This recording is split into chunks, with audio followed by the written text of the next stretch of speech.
и озеры, в тушах, в облоках полеты свободные, и необсяжная зелень просторов, это усё Беларусь моя родная.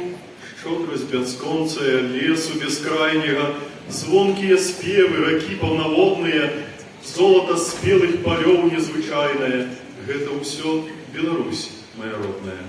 Заўсёды хай неба над ёй будзе светлае, хай будзе удзячна ёй сэрца народнае, хай сонца над ёй усміхаецца ветліва, хай вечна жыве Беларусь моя родная.